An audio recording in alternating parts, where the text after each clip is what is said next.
ने जो पीसीएम और पीसीएम रीजनरेटर पढ़ा है उसके मतलब आप पीसीएम की कुछ एग्जांपल्स हैं वो हम सॉल्व कर लेते हैं। इस तरह से हमारा पीसीएम का टॉपिक जो है ऑलमोस्ट कंप्लीट हो जाएगा। ये क्वेश्चन ऐसी स्टेटमेंट ये कह रही है कि a sinusoidal signal is transmitted. Sinusoidal signal से क्या मुराद होगा कि कोई लो फ्रीक्वेंसी सिग्नल है जो हम ट्रांसमिट कर रहे हैं और यूजिंग पीसीएम स्कीम कि होगा हमारा एनालॉग सिग्नल और भेजना हम उसे डिजिटली चाह रहे हैं। The target output SNR should be greater than 13 dB कि हमारी जो सिग्नल टू नॉइज रेशियो है वो 13 dB से ज़्यादा होनी चाहिए। क्वेश्चन ये है कि हम minimum number if representation level L and minimum number of bits required to represent each sample to achieve the above performance कि अगर हमने ये परफॉर्मेंस अचीव करनी है तो हमें नंबर ऑफ बिट्स और लेवल का पता होना चाहिए। ये हमने नीचे फार्मूला निकाल लिया पहले जो हमने लिखा था कि SNR इज इक्वल टू 1.8 प्लस 6n। अब SNR हमें उन्होंने 13 दे दी है, 1.8 प्लस 6n हमारे पास ऑलरेडी अवेलेबल था, यहाँ से n हमने 1.86 कर लिया और ये ऑलमोस्ट हमारे पास 2 निकल आया कि जो इसका लेवल होगा वो क्या होगा, L is equal to raise power n, L is equal to 4।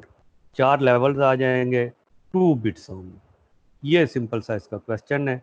जो हमने कहा था कि 3 बिट्स लेंगे तो 2 रेस पावर 3 8 आ जाएगा।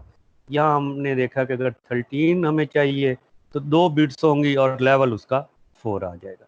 इस किस्म के क्वेश्चंस आपको पेपर में या आगे क्विज में या असाइनमेंट्स में मिल सकते हैं करने के लिए। ये इंतहाई आसान सा क्वेश्चन था। इसी तरह से दूसरा क्वेश्चन है वो भी वही कह रहा है कि जी आप साइनोसाइडल सिग्नल भेजना चाह रहे हैं, इट मीन्स के एनालॉग सिग्नल भेजना चाह रहे हैं।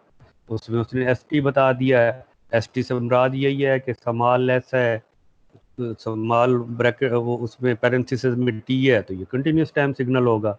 3 साइन 1000 पाई टी हो गया, वही साइन सिग्नल हो गया। आप कहते हैं कि जी इसकी आउटपुट एसएनआर फाइंड करें जब का क्वांटाइज्ड है वो 9 बिट है।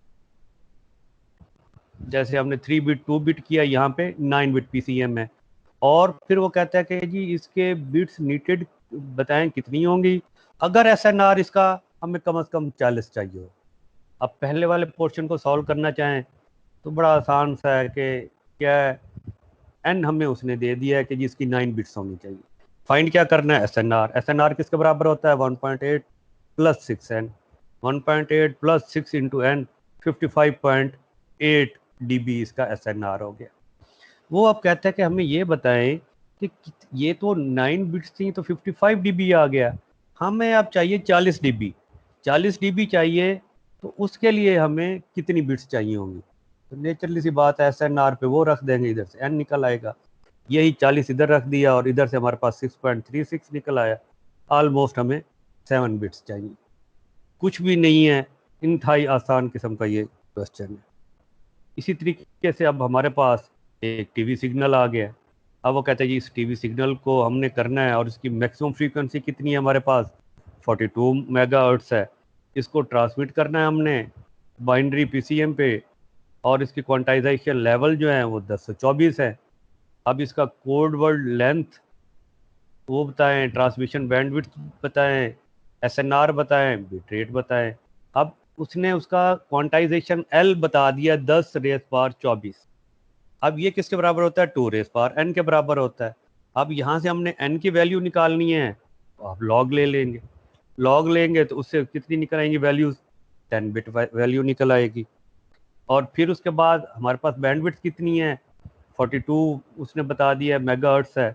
और बैंडविड्थ टोटल कितनी हो जाएगी, जैसे हमने पहले कहा था कि वो एन के साथ मल्टीप्लाई होगा, एन इंटू वो हो जाएगा टोटल बैंडविड्थ हो जाएगी हमारे पास 420 मेगाहर्ट्ज़। एसएनआर कितना होगा, एसएनआर के लिए 1.8 प्लस 6n है, 1.8 हो गया प्लस 6, पीछे हमने एन नंबर ऑफ बिट्स इसकी 10 निकाली हैं तो इसका सिग्नल टू नॉइज रेशियो कितना आ जाएगा, 61.8 dB आ जाएगा। अब हमारा सैम्पलिंग फ्रीक्वेंसी किसके बराबर होती है, 2 इंटू एफ होती है। अब उसने बता दिया कि हमारे पास 42 मेगा हर्ट्ज जो है वो सिग्नल है। अब उसका एफएस क्या होगा, 84 मेगा हर्ट्ज हो जाएगा।